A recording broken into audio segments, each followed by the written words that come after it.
işlenmemiş tarım arazilerinin tarımsal amaçlı kiraya verilmesine ilişkin yönetmelik 22 Ağustos 2024 tarihinde resmi gazetede yayımlanarak yürürlüğe girdi.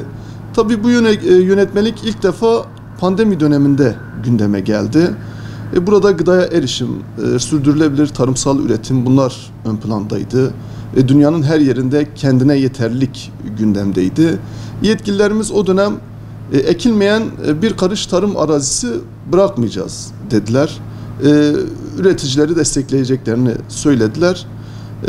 Yani tabiri caizse o dönem bir tarım seferberliği, üretim seferberliği oluşturulmuştu. Ancak üzerinden 4 yıl geçti. O günkü şartlarla bugünkü şartlar maalesef aynı değil.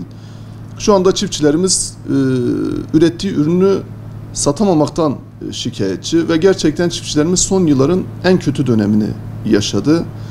Yani hangi ürüne bakarsanız fiyatları düşük, maliyetin altında. Öncelikli olarak üretim yapan çiftçilerimizin desteklenmesi gerekiyor.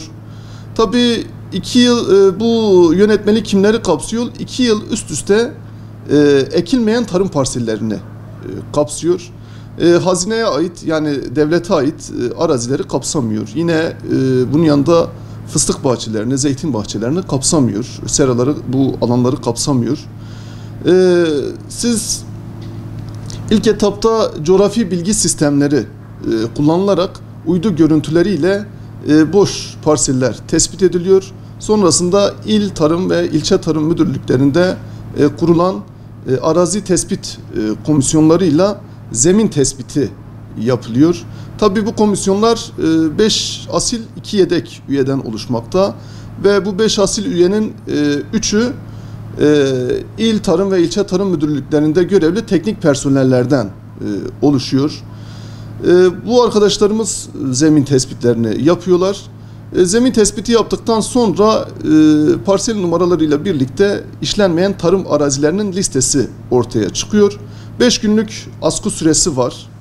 Sonrasında 3 günlük itiraz süresi var. Toplamda 8 günün sonunda nihai listeler oluşuyor. Sizin bu tarım arazilerini kiralayabilmeniz için kiralama talep formuyla il tarım ve ilçe tarım müdürlüklerine başvuruda bulunuyorsunuz. Tabii bir parsele birden fazla kişi müracaat ettiğinde en yüksek fiyatı veren kişiye arazi kiralanıyor ve şöyle söyleyeyim kira ücreti de arazi sahibinin hesabına yatırılıyor. Sonrasında şimdi öncelikli olarak bu araziler tarım arazisinin, tarım parselinin bulunduğu köyde ikamet eden kişilere öncelik tanınıyor.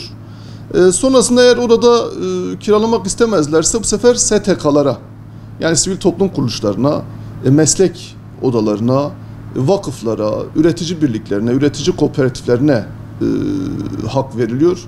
Orada da kiralayan olmazsa bu sefer 3. şahıslara bu parseller kiraya veriliyor. Tabii bu yönetmeliğinin olumlu yönleri de var. Bir defa üretim dışı olan, üretilmeyen yani boşta duran tarım arazileri üretime tekrar kazandırılıyor. Tabii köylerde olumsuz tarafı da köylerde sınır problemleri var. Sürekli bununla ilgili arazi anlaşmazlıkları, kavgalar oluyor. Burada sosyolojik sorunlara yol açabilir. Çünkü 3. şahıslar gelip bu köylerde tarımsal üretim yapacak. Yani bununla ilgili ciddi sıkıntılar çıkabilir. Dolayısıyla yönetmeliğin tekrar bir elden geçmesi gerekiyor. Tabii burada şu noktaya özellikle dikkatinizi çekmek istiyorum. Şanlıurfa'mızda il tarım ve ilçe tarım müdürlüklerinde arazi tespit komisyonları kuruldu. Tarımsal altyapı ve arazi değerlendirme şubemiz bu koordineyi yapmakta. Arkadaşlarımızın yaptığı tespitlerde Şanlıurfa'mızda ekilmeyen tarım parseli yok. Dolayısıyla bu yönüyle de çiftçilerimizi kutluyorum. Gerçekten Şanlıurfa sınırları içerisinde bütün tarım parsellerinde ekiliş var. Çiftçilerimizi bu noktada tebrik ediyorum. Şanlıurfa'mızda bu yönetmelik dolayısıyla uygulanmayacak. Herhangi bir kira verilen parsel olmayacak. O mevcut kira ücreti neyse günün koşullarına göre belirlenecek ve o şekilde arazi sahiplerinin hesaplarına yatırılacak. Şöyle, şimdi 2 yıl üst üste, bu yönetmelik 2 yıl üst üste ekmeğin tarım parselleri için geçerli. Şimdi bu yıl tabii yüksek üretim maliyetlerinden dolayı ve yüksek enerji maliyetlerinden dolayı çiftçilerimiz ikinci ürün mısır ve ikinci ürün pamuk ekmekten vazgeçtiler. Tarlalarını boş bıraktılar. Mısır üretim alanları geçen yıla göre %60-%70 oranında düşmüş durumda. Dolayısıyla bu tarım ülkesi olan, tarım şehri olan Şanlıurfa'mızda çok vahim bir durum. Dediğim gibi bu yılki aslında tarımsal desteklerin ciddi anlamda artırılması lazım.